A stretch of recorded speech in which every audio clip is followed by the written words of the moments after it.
Well, I want to welcome everyone this evening to our presentation in the Sashbear Expert Education Series. This evening, we will be hearing from Sara Amundson and Laurie Edmundson, who will be speaking on the topic of leading with lived experience.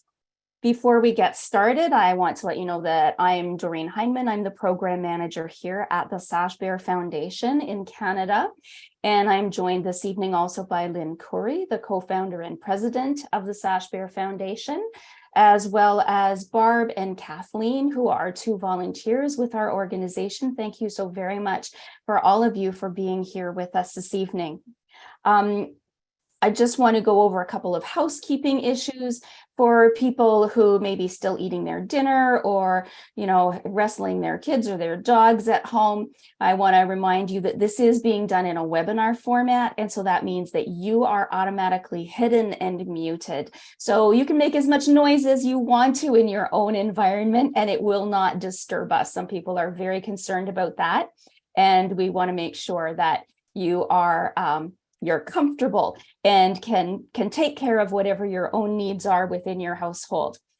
This presentation will be recorded, so if you need to step away at any time, you can always return to our website and you can catch up on what you missed later on.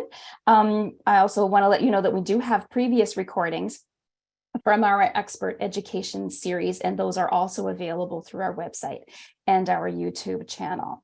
So before we move on with tonight's presentation, I want to tell you a little bit about the Sashbear Foundation as well.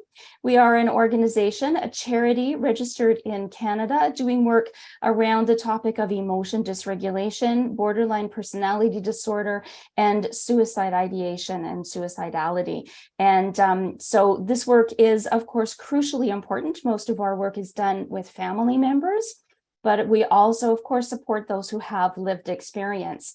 And that is why we are so excited to have this evening's presentation with Sara and Laurie. I also want to let you know that as a charity, we do rely on donations. And so we accept donations through Canada Helps at any time, but this time of year is also when we are doing a major fundraising pitch. And so as part of our fundraising, we do what's called the Sashbear Walk. And this year it will be happening in 5 cities across the country. Lynn is very excited about it. I can tell she's ready to start walking already. The first walk will be this Saturday, May the 13th in Surrey, BC. And one of our guests this evening, Laurie Edmundson, will be there as well as part of the program, being the MC for the program at the start of the walk. Then we move on to Toronto on May the 28th, Montreal on June the 4th, and we split our attention between Edmonton and St. John's, Newfoundland on June the 17th. So if you are near any of those cities on any of those dates, please do come out and join us. We will all be wearing our orange to show support for those who have emotion dysregulation and show that together we are stronger and united. We can make change around the stigma around this disorder. You can fundraise for us. You can tell your family and friends about it, and you can join us virtually. All of the information is available on our website. So we look forward to seeing you at one of those events. We are going to move now to the presentation. I want to let you know that Laurie and Sara will be willing to answer questions at the end of their presentation in whatever time we have left. And so you can put your questions into the chat and the Q&A. If you want to ask a question anonymously, you can do that by using the Q&A. And then we will mention those questions will be moderated at the end. So with that, I think we are ready to move on. So I want to welcome our guests, Laurie and Sara, and you guys have the floor. I will let you do your own introductions and take things over from here. Thank you so much for being here with us. Awesome. Thank you so much for having us. If I could maybe just get a quick nod that you can see the PowerPoint okay? Yes. Awesome. I'm having so many tech issues right now. It's not even funny. So hi, everyone. My name is Laurie Edmundson, and I am joined here by my friend and podcast host and all of the BPD things that we do together, Sara. And we're going to introduce ourselves just a little bit because we're talking about lived experience today. So it feels natural to talk about ourselves instead of have somebody read our bio. Before we begin, we wanted to acknowledge the territory of the Matsqui and Sumas First Nation and the Chinook and Cowlitz First Nations, whose land that Sara and I are both on. Really appreciative for them for their stewardship of this land. So Sara, do you want to introduce yourself first and talk a little bit about who we are and what we do? Sure. Yeah. So my name is Sara Amundson, and I am living in Portland, Oregon, Vancouver, Washington, I guess technically. Born and raised here, and I'm a person who experiences borderline personality disorder, along with a variety of other things.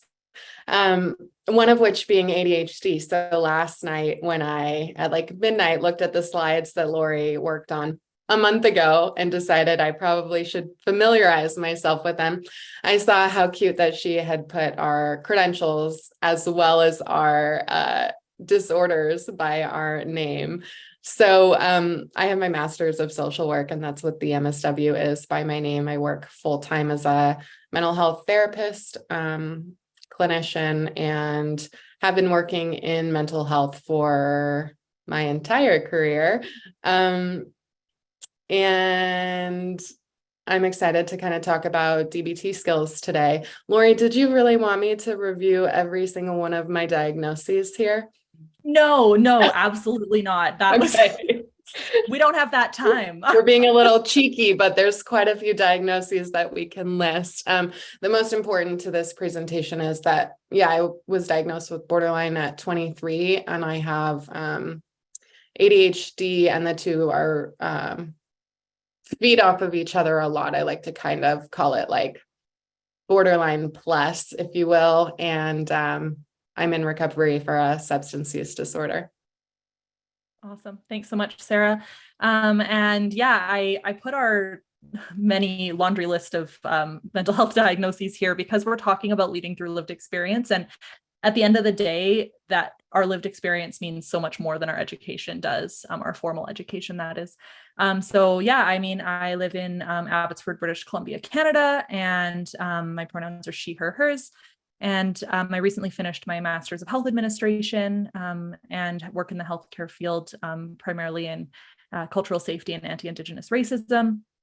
Really thankful for the work that I do there.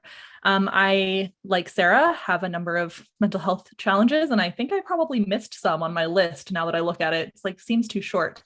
But yeah, like Sara, the primary diagnosis that I have, and then I think really contributes to all of the other mental health challenges that I experience, is my borderline personality disorder.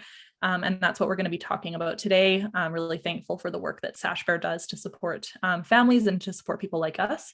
Another key diagnosis of mine is generalized anxiety disorder. And I think that is something that really is, for some reason, hitting me really hard today. I think I'm on my 4th panic attack for no reason today. So I apologize if I'm a little bit like glitchy. But yeah, really looking forward to this conversation.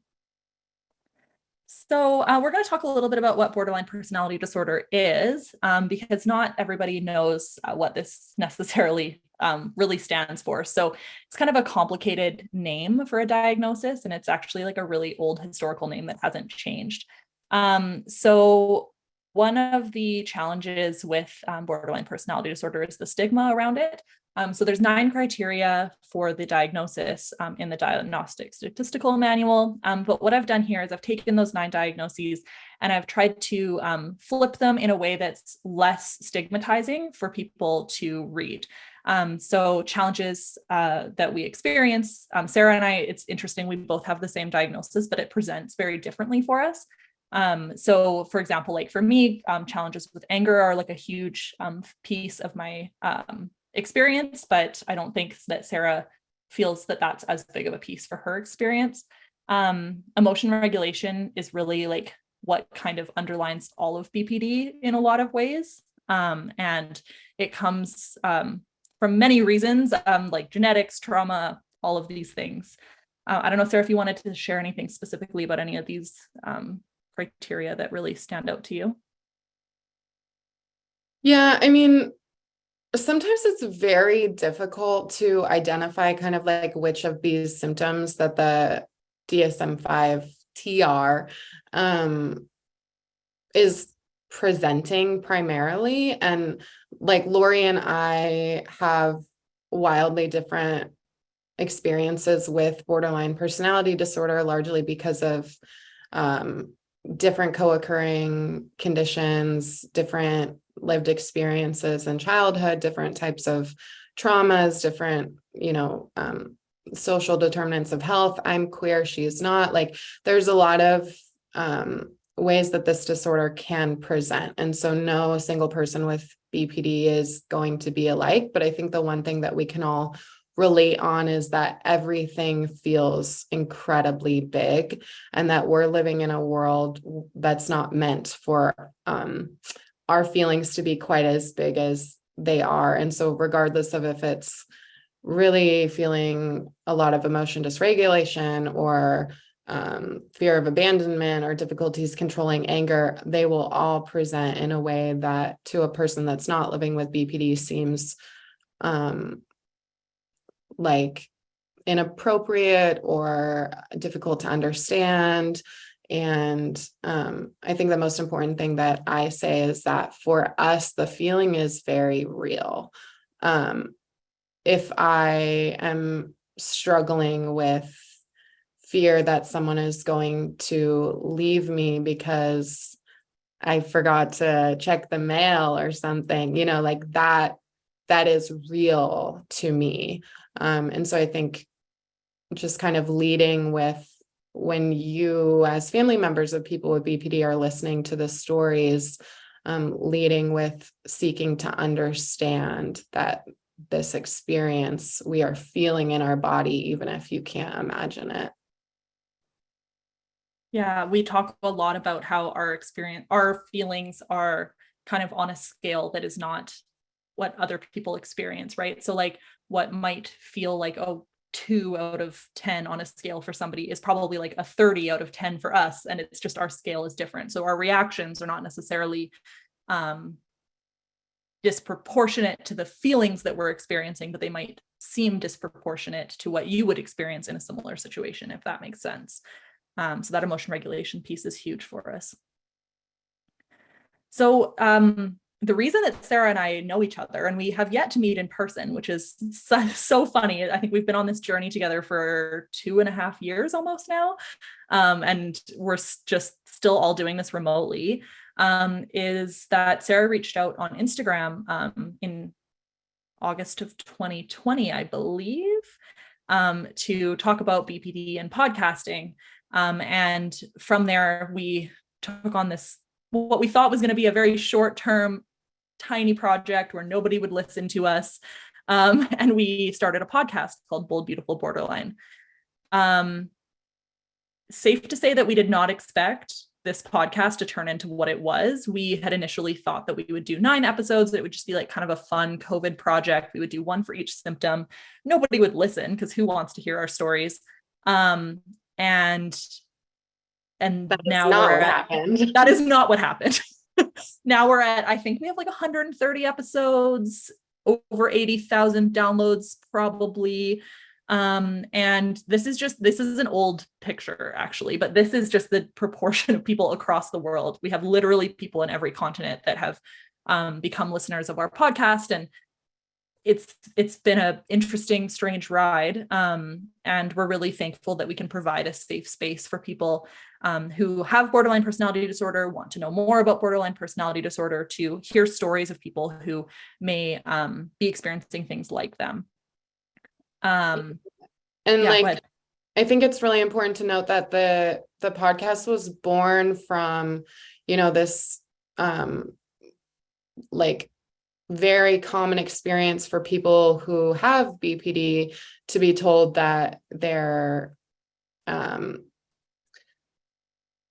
quote unquote, maybe never going to be able to get better, or maybe never going to be able to improve. And those things are not true. And we wanted to really offer a strengths-based, person-centered experience on what BPD actually is, what it looks like, and most importantly, how to navigate life with it. Because I think, you know, as a therapist, I work with a lot of parents, right? And I have to imagine that most parents of a teenager or a young person who has borderline personality disorder has a hard time sometimes imagining that we can be a 30-year-old therapist who owns a private practice and like be very successful in our relationships and full of life and hobbies and all of these things, right? But the way in which we got there is different than most people's. And so that is really at the heart of the podcast, is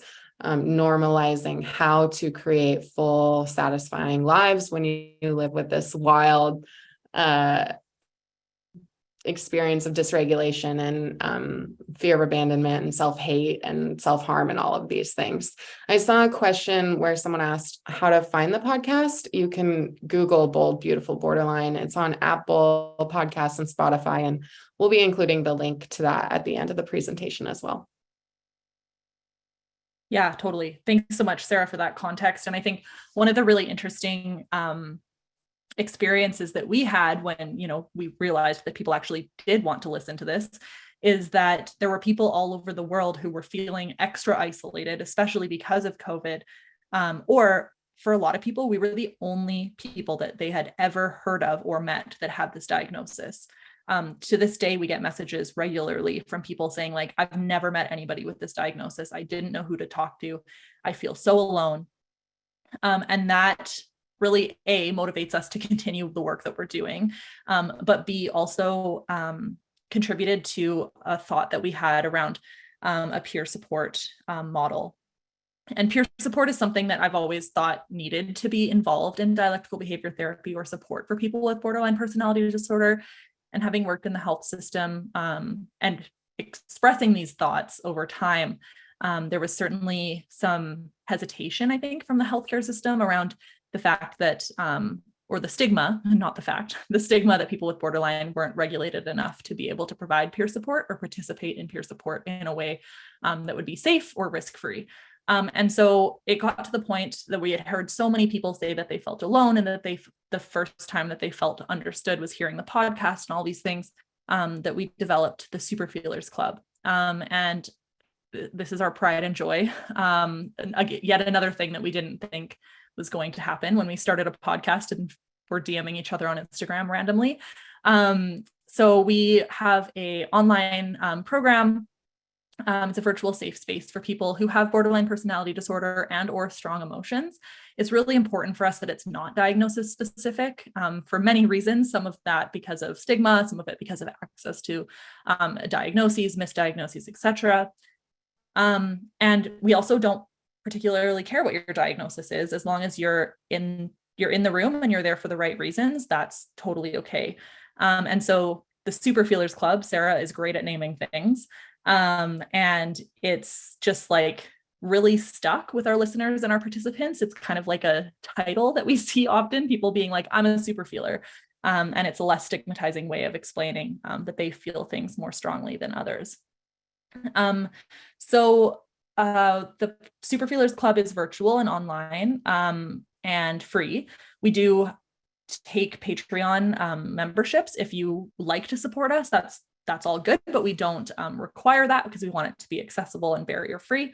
And I know that a lot of our participants do have challenges with poverty a lot of the time. And so I'm really thankful that we're able to provide this space for free or low cost. And just another example of people all over the world needing this support and seeking this support out. So of course, a lot of our participants are from North America, just that's because Sara and I are from here. But we also have had people from the Philippines, from Wales, from England, from India, Australia come at like 3 o'clock in the morning, their time, which we do not recommend for the record, and show up just to feel that they have a safe space to be. So the Super Feelers Club uses this general format. So we have an opening circle and introductions. Then we celebrate successes of our participants. And this is my favorite part personally, where we hear from people who have had either like a tiny success, like, well, I don't even want to qualify it as a tiny success, but a success like, I came to group today. That's the thing I did. I had a shower today. Or people who are like, I just got into grad school. Like I'm getting married. Like all of these really exciting things that they're feeling, and celebrating those successes, big or small, and seeing people's progress throughout their participation in the group is just incredible.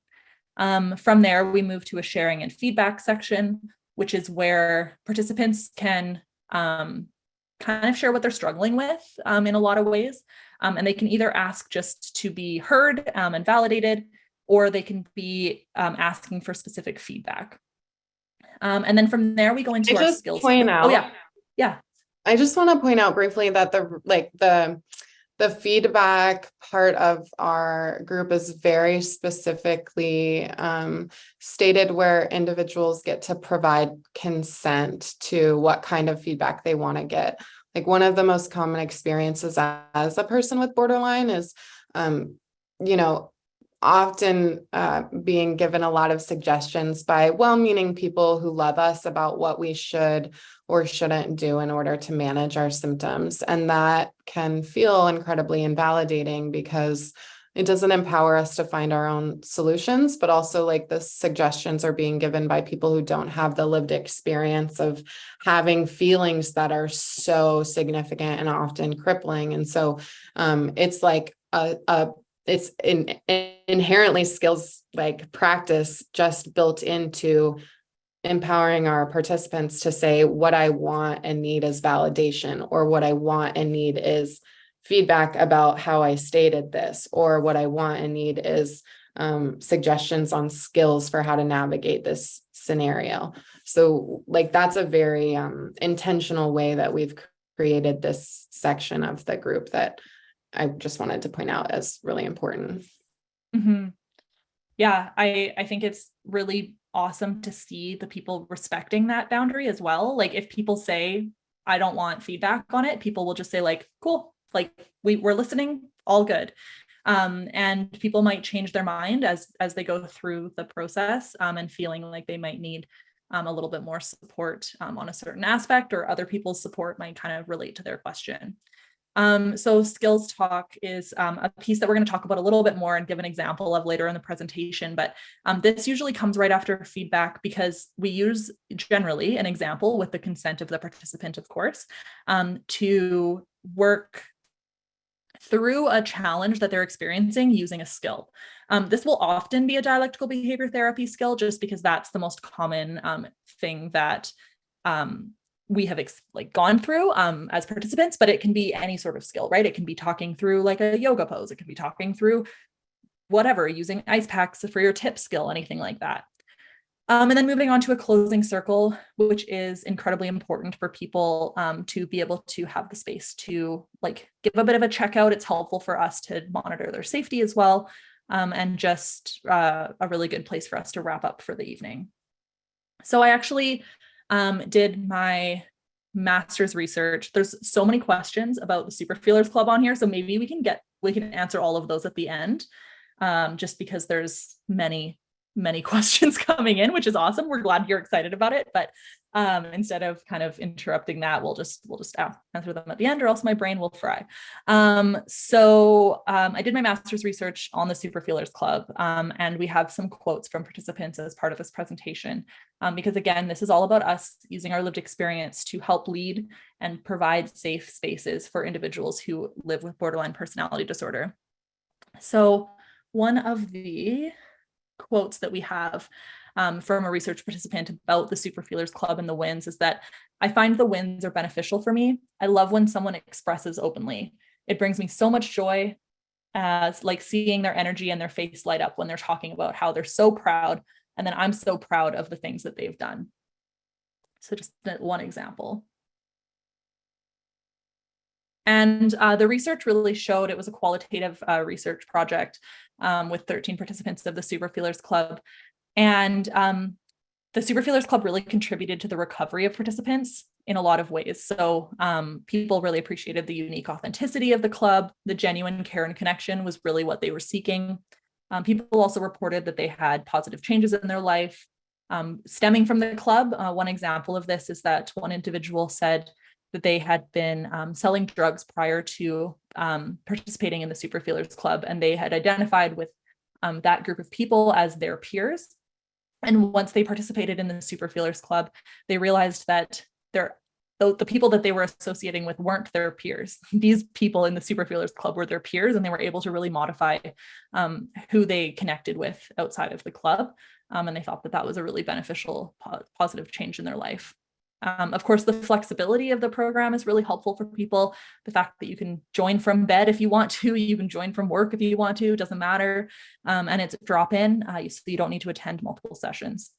As we talked about, the wins and successes are a big hit for a lot of people. And then also wanting to highlight that people had experienced difficulty with some peers, whether that be being triggered by somebody in the group or not feeling connected to people in the group. But they actually thought of that as a benefit of the peer support group because they were able to use their skills and understand how they were interacting with others in a safe space. So the research that I was doing on the Superfeelers Club really showed that participants had kind of 4 key components of their journey. So this was from diagnosis, treatment, peer support, and then recovery.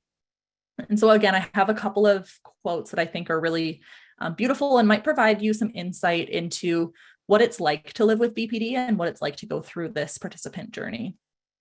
So one individual, I love this so much, I should really put a picture on this slide. They said, if BPD was like a big octopus that's kind of like growing tentacles everywhere, when I get mad or angry or sad or pissed off or whatever, a recover version of me would be like an octopus with teenier tentacles. I just think that is like such a great metaphor for what recovery looks like. It's not perfection, it's just kind of being more in control and smaller. Another participant was talking about recovery, feeling like that they're a person in the world that doesn't have to hate themselves all the time. Recovering means using the correct skills, even if I don't need to, and it's knowing what skills to use, even if you don't need to be using the skills. So again, another component here of the skills being really important for people to learn. And so many skills that I was not familiar with at all, or I'd seen them in therapy, but when you see them, you don't practice them. Speaking about the skills monthly really pushes me to use them with more frequency than I would have if I had just seen them in therapy. So now I'm going to pass on to Sara, who took all of the feedback we were getting about the skills components of the group, and then kind of started her own amazing project that was a little bit of an offshoot of the Superfeelers Club. So I will pass on to Sara. Thank you so much. Laurie, am gonna need, I think, probably the ability to share my screen. Let's see here. Did that work? If not, I can share and you can just tell me when to move forward. It will just be in 1 second. I suppose I could have had this prepared to go right away, but that wouldn't be true to my ADHD. So all good. All right, y'all. So we're gonna talk about drop-in DBT groups. So one of the things that we have heard over and over and over again is that dialectical behavioral therapy is the most helpful therapeutic method for learning to have more effective relationships and interactions and regulating our emotions and all of these things that we struggle with BPD. But DBT is not very accessible. So I am a mental health therapist in Oregon, and my private practice is fully billed through our Medicaid state plan. So all of my clients are receiving state funded services. There's, only a I think 3 DBT facilities in Portland, in the greater Portland area, that are offering dialectical behavioral therapy. The wait list at Portland DBT downtown is like 9 months long. When we're thinking about 9 months of waiting, and that's if a person has, insurance. When we're thinking about 9 months waiting for services, that can be, in some cases, very dangerous to have to wait for support. And other kinds of therapeutic modalities may not be as effective as dialectical behavioral therapy, and we're going to talk about why. But hearing this story over and over again, as the person who went through Portland DBT back in the day, which is kind of fun that I'm now the clinician referring over there, and who has a master's degree in social work and is licensed to practice and all of these things, I was thinking, how could I support my community? How can we take these skills that are super easy to understand and apply and teach them to folks who need them in a way that doesn't require them to wait 9 months or bill through their insurance and those kinds of things. So I set up a virtual drop-in DBT group, and I'm not as organized as Laurie, so I can't tell you how many sessions I've done and how many people have attended, but in each of the group, we review one skill of the day. It's generally a 90-minute Zoom drop-in group that's got a $25 participation fee. And if someone wanted to attend and they were unable to, they could absolutely email me if the $25 fee was a barrier, because I don't want it to be. And I run this group almost exactly like I run my DBT group through my mental health therapy practice that's billable through insurance, because we offer one at my agency, but I run it almost exactly the same as a traditional DBT group, where there's an opening check-in on how skills went the last week, what was beneficial about using that skill, what support do you still need in order to use that skill effectively, and then we review another skill of the day, and then we go into breakout rooms and play around with how to utilize the skill, how your peers would utilize the skill, and every group we apply the skill to a recent example in someone's life. I'm going to give like a quick skills review in just a few minutes, so you'll see kind of what that looks like.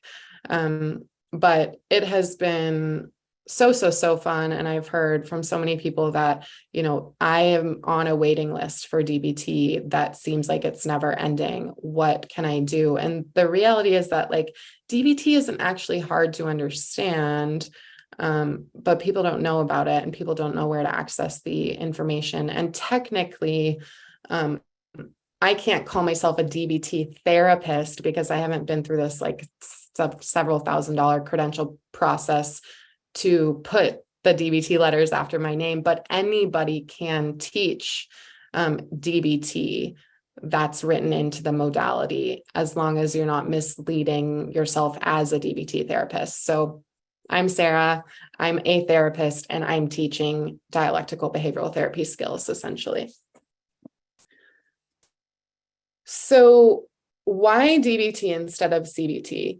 Cognitive behavioral therapy was like the thing when I was in graduate school. I remember it was like 2017 or 2016, and I was sitting in, intro to therapeutic modalities or whatever it was, and they start talking about cognitive behavioral therapy, and they say, cognitive behavioral therapy is all about changing how you think about the world. And, so many people in my class were just oohing and awing about this idea that I can just kind of adjust my thinking. And I was, to be cheeky, and I get to say this because it's my lived experience, but in true borderline fashion, I'm sitting in this seat just fuming, what do you mean you can just change your thoughts? I have never in my life changed a thought that I had. And so CBT doesn't work for everyone. Cognitive behavioral therapy is kind of about recognizing these distorted thinking patterns that a person has, challenging them in order to be more effective. And DBT is kind of the inverse or the cousin of that, which is that as people with really strong emotions, as people who have really firmly held beliefs about themselves and the world, we may not always be able to change our beliefs, but we can learn to change our behavior. So even if I am very angry about something that most people would think I don't need to be angry about, I don't have to stop being angry, but I can learn to not respond to that situation or event in a way that comes from anger. And the kind of tagline in DBT is do no more harm, right? It's not think no more harm. It's don't do any more harm to yourself or someone else just because you have these huge, overwhelming feelings or emotions or triggers. So I think this is a really beautiful modality because it meets people where they are, right? Like there's a wonderful human in my life who often says, I don't need to fix you, right? Like you are not broken.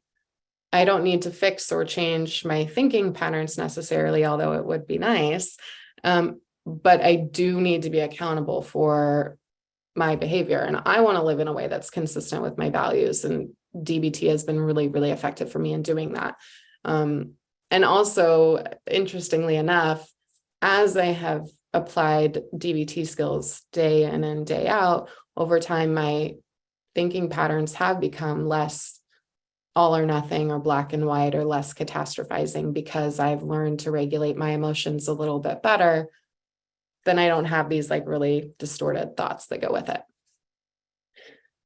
So DBT is super rad because it can be utilized anywhere, anytime, as long as we're kind of willing and able to do so.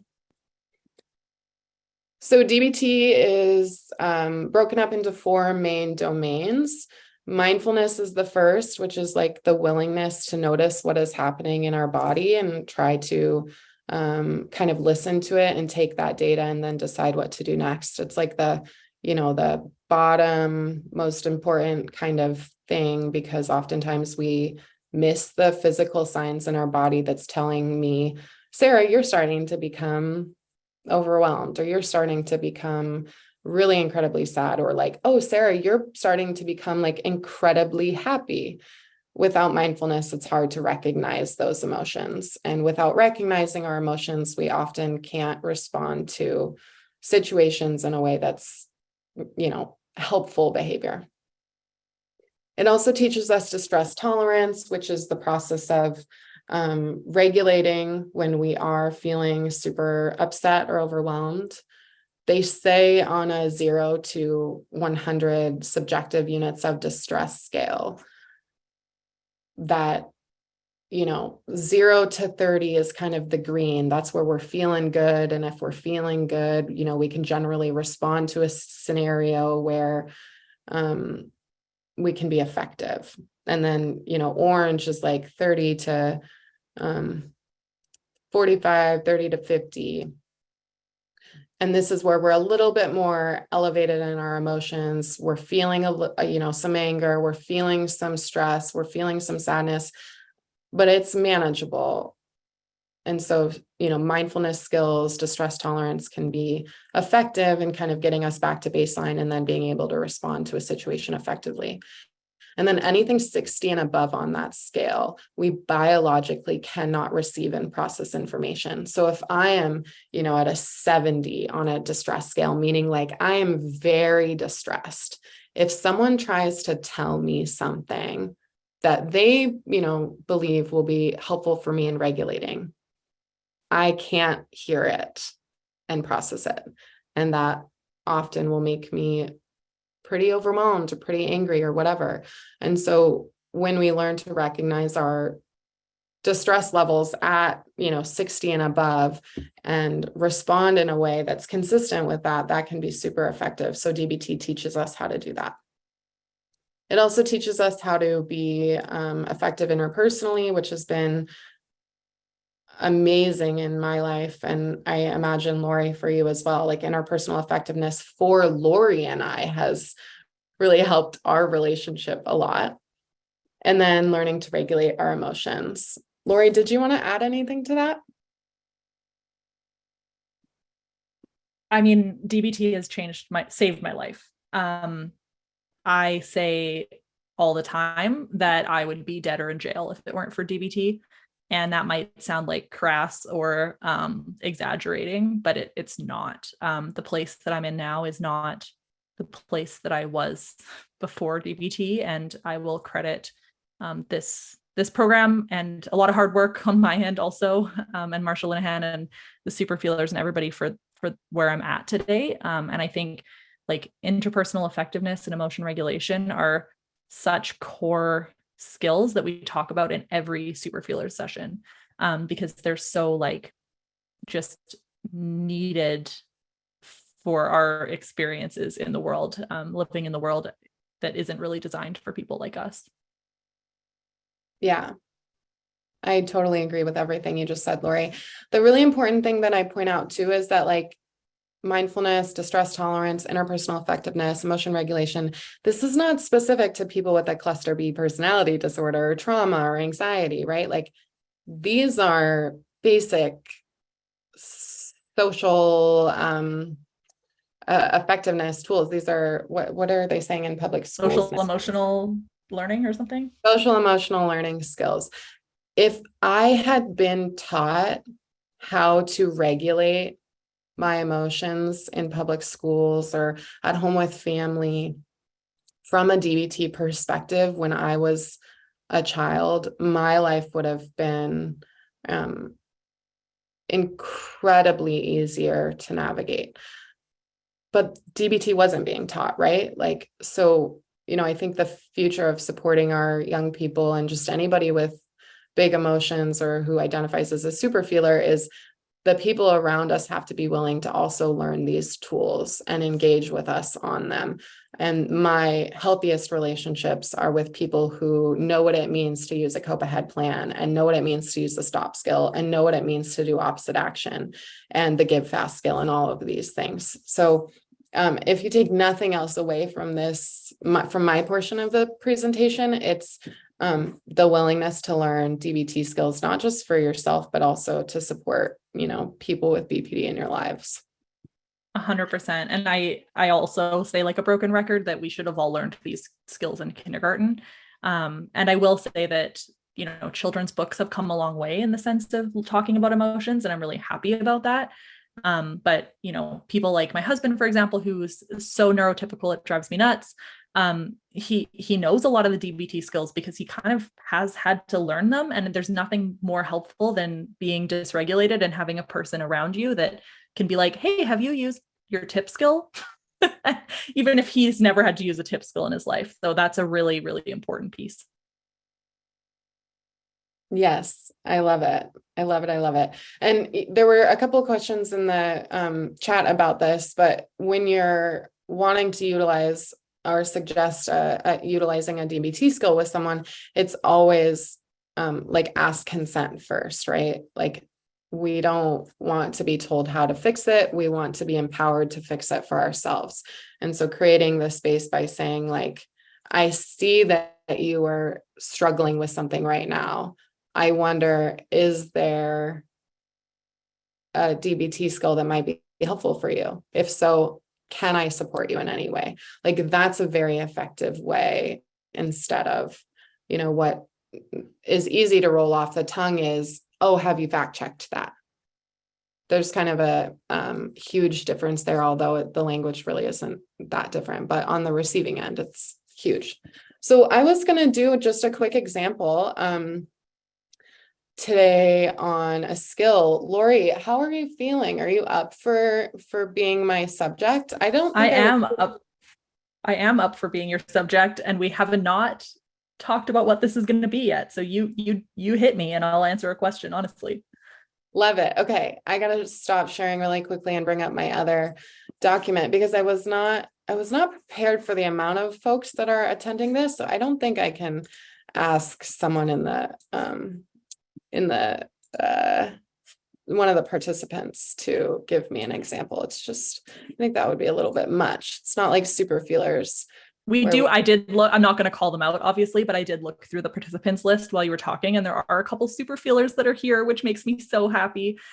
So just super feelers, we love you. You know that. Thanks for being here. And we're not going to call on you in front of 200 people to give an example.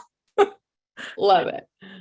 Okay. So Laurie is going to help us talk through or examine how to use what I think is a really effective skill, which is checking the facts.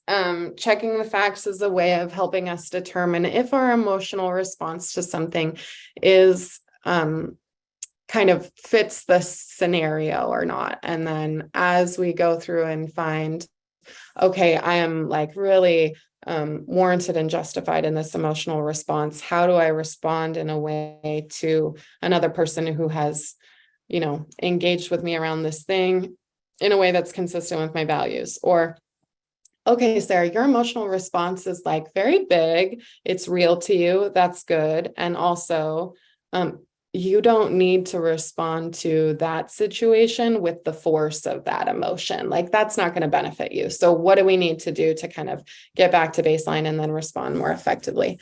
That is what this skill is about. So Laurie, have you had any kind of situation lately where you've had a really big emotional reaction to something? Yes. But I'm trying to think of one that I'm comfortable sharing on a recording.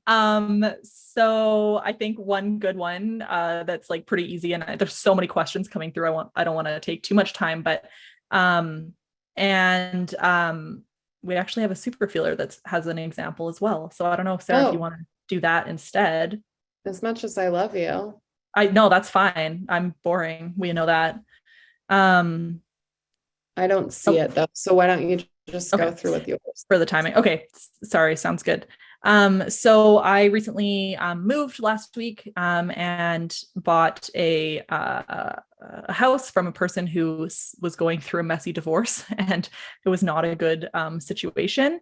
And he was like very much like trying to sabotage the buy in many ways. So So really quickly, just recent move was the event. Yes. Okay. And I just want to check in. What is the emotion that you were feeling through the event of the move where he was doing things that made you feel like he was sabotaging it? I was feeling really angry and I kind of wanted to be like spiteful, but I was trying to realize that like I don't need to be spiteful. And so, yeah, I mean, I love spite. It feels good, but it's never helps. Too. What was, so I heard you say that you felt as if he was self-sabotaging, but what were the observable actions that he was doing that resulted in you feeling that way? So there were a number of pieces like of the house that he like removed without telling us before we moved in. That's probably the best example. Like, so the seller like removed he took the shed, for example, which my realtor was like, I've literally never seen somebody disassemble a shed like that.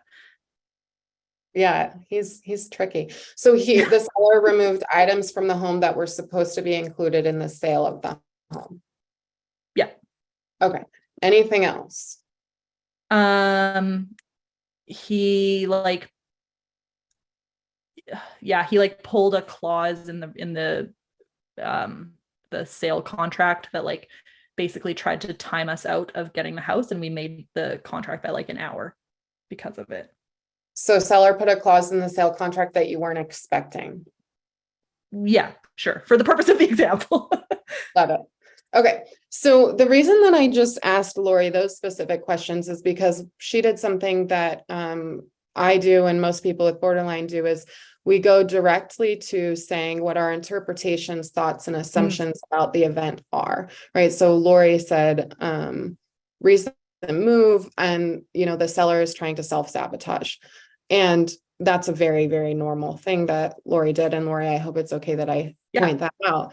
What she forgot to do, and what fact checking reminds us to do, is state what the observed facts are about the situation. So the seller removed the shed from the backyard that was supposed to be included in the sale of the home, and the seller changed the contract to be time sensitive, and she wasn't expecting that. This resulted in Laurie feeling. So Laurie, what are your interpretations, thoughts, and assumptions? Well, I felt like he was trying to sabotage the sale, or trying to make us not take, like, basically us remove ourselves from the sale. And good call on calling me out on the facts, because I don't actually know his intentions. That's just how it came across. Yeah, totally. So Laurie interprets his behavior as sabotaging the sale of the house, which is what we would call personalization, right? She thinks that this is about him trying to prevent her from being able to purchase this home. What is the threat that you're assuming then, Laurie? Tell me, if he is sabotaging the sale of the house and he's successful with it, what is the threat or the catastrophe to you? That I lose on a house that I really like. Okay. And he wins, which I do not like. That's the spite. That's the spite coming back. Totally. I lose the house I really want. What, if you lose the house that you really want, right, and that catastrophe actually happens, then what happens to you? Then I would not have a place to live. I would not have a home I own to live in. Would you be homeless? No, I wouldn't be homeless, but I would not have a place to live for the temporary period, because we would have sold our other place already, if that makes sense. Okay. So you'd probably shack up with Aaron's parents, or I wouldn't be living like actually homeless, but totally. Yeah. Okay, so let's go back to the original situation. The emotion that Laurie wants to change is this like profound anger that she's feeling, that is based off of her interpretation that this guy is trying to sabotage the sale of the home. He hasn't said that to her, but he has removed these items from the home, yada, yada. This makes her profoundly afraid that she won't have a home to live in.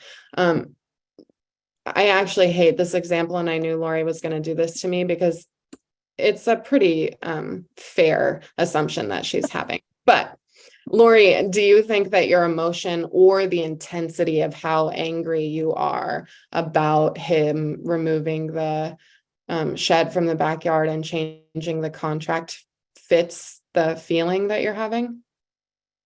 Like, is his behavior one that would prompt you to feel that and like have that fit those facts, the amount of anger you have? Like, for the purpose of the example, I'm going to say probably not, but realistically, like, everybody was pissed. So annoying. Yeah, I know. I'm sorry. I should have picked a better example for you, but that's okay. But let's say, like, no, because I don't have any evidence that he was doing these things on purpose. Right. And that is true. I mean, yeah, totally. As someone who's been through a divorce, it's an absolute disaster all the time. So like, yeah, this guy was not thinking about Laurie as he was changing the contract, right? But her emotion is telling her that this guy is trying to ruin my life and all of these things. And I'm never going to find another home that I love, probably. And right. Is that fair, Laurie? Yeah, totally. So what we do then when we identify, like, okay, Laurie is experiencing a really, really strong emotion that isn't actually consistent with the facts of this scenario. God forbid Laurie does lose the sale of this home. She will still have a safe place to go, but it will be disappointing. And then she'll have to search for a new home. So then once you've asked yourself, does the emotion fit the facts? No, you ask yourself, what is the most effective way to move forward with this situation, knowing that my emotion is bigger than what the scenario is probably suggesting it should be. Laurie, what would you say is the most effective way that you could move forward? Radical acceptance, which also is funny because that is anyways, if you listen to the podcast, you know that Sara and I have very difficult or different opinions on radical acceptance. But radical acceptance, for those of you who aren't familiar with the skill, is essentially to say, like, that happened, there's nothing I can do to change it, and it is what it is. This is obviously like a very basic understanding of this, but I can't change this. And therefore, I'm going to move forward in the best way that I can, despite the fact that that may have been really disappointing or frustrating, et cetera, et cetera. Yeah, love that you led with that. That's incredibly skillful. And then also, more tangible would probably be that Aaron is going to move forward with communicating with the seller, right? Well, I did. Yeah, I mean, we communicated a lot with our realtors on this situation. We looked into a lot of the like legal stuff that could come of it. And then also I used like just emotion regulation techniques because I was feeling really like just like distraught about this kind of thing. So things like the TIP skill, which somebody asked in the questions, it stands for temperature, intense exercise, progressive muscle relaxation, and paced breathing. And so it's a way to basically like physically bring yourself back to a more regulated state. So I use ice cubes and hold on to them, and it helps. Laurie, thank you. Figured I'd answer a question while we're in there because we only have a couple minutes left. Laurie, thanks so much for letting me use you as an example. What is the most important thing to point out about this is that I would say like 80% of the time, our emotional responses don't actually fit the facts of the scenario, but that isn't going to change our emotional response, right? Like, just because I say to Laurie, the seller is not doing this intentionally to hurt you, like that doesn't change that she is hurt. So then we decide, like, what can I do to be effective in this situation? For her, that means validating that she's hurt. It means having her partner maybe do some talking on her behalf while she naps and takes her meds and does all of these other things, right? So this is just a really good example of how to check the facts. And maybe I used too much time and I apologize, but I just kind of wanted to show you guys like what it looks like when we use DBT skills in our super feelers group, and also what it looks like when we play around with these skills in drop-in DBT, which is like very similar to what a full DBT program would be doing in their weekly sessions. And I don't think you took up too much time at all. I think that's super helpful. And there's just so many questions, and I think we only have a couple minutes. So I just want to make sure that we can get to the questions. And then also just wanting to state that Sara and I, we forgot to say this at the beginning, but we have agreed with Sashbear that any unanswered questions, we're going to take back and just do a bonus podcast episode, just answering the questions from this. So if we won't use your names, obviously, and we'll make sure that we're anonymizing them as much as we can, but we'll try and get to them there. And also, I'm going to put in the chat a link to a Google folder that you can access that has information about some DBT resources, so skills-based books you can order, and information about my group and super feelers, and then also our PowerPoint slides. Laurie, how do you want to do the questions? It looks like Doreen might be guiding us through the questions, I'm thinking. I can do that. Thank you. Yes. So thank you both so much. I mean, I was absolutely riveted, and I'm amazed, Laurie, that both of you were able to be typing responses to questions into the Q&A in the chat while you were doing the presentation. So thank you so much, because that's wonderful. So please, yes, everybody who is interested in finding out more about the podcast or the drop-in groups that Laurie and Sara have been talking about, open up the chat in your Zoom right now and you will see the link that starts out drive.google.com. Click on that link and you will get access to a folder where the resources are listed with links to all of the different things that they've mentioned today. You can also email us, and Kathleen, maybe you can put this into the chat as well. You can email us at Sashbear.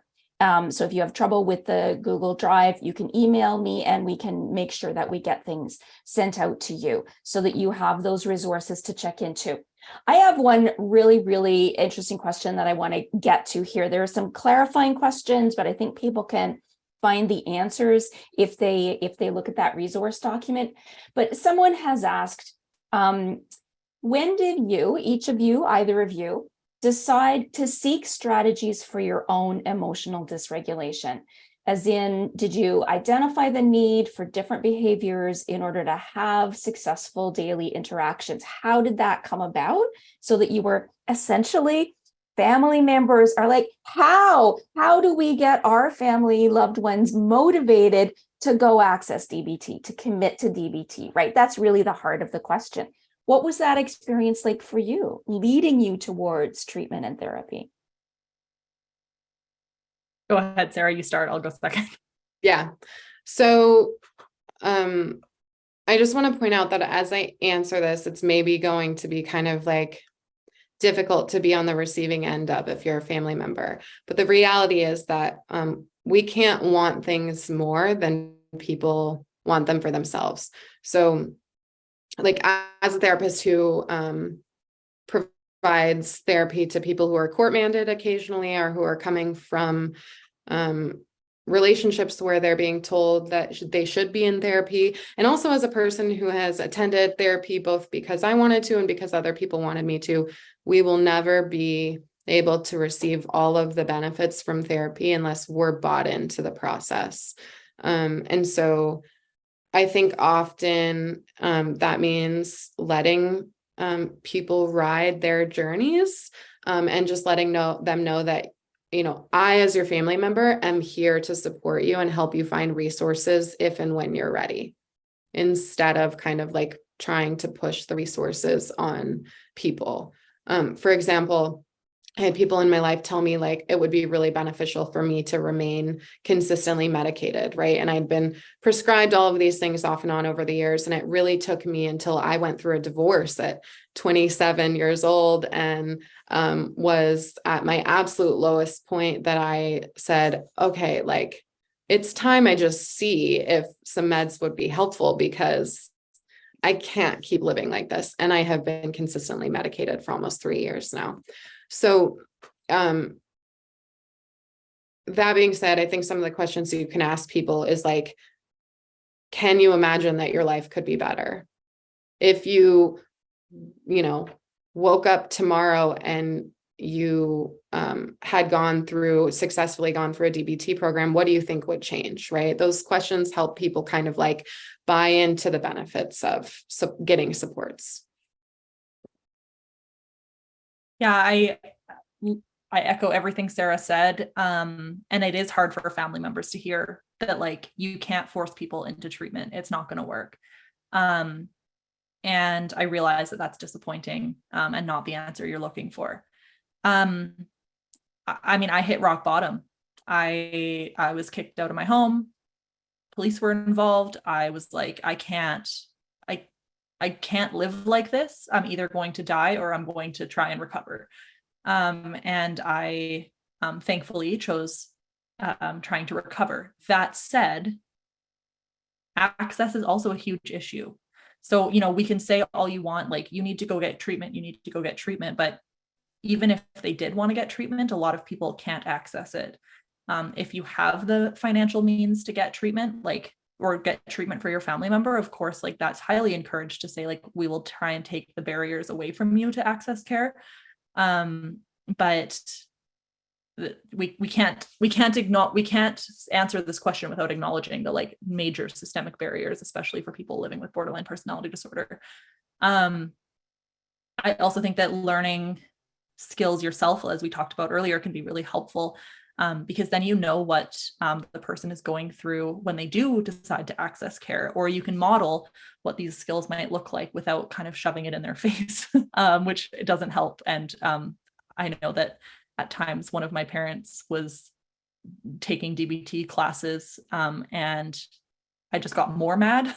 But at the end of the day, like in hindsight, I recognized that they were trying really hard, and that likely them learning the skills was helpful for me once I did decide to make that change.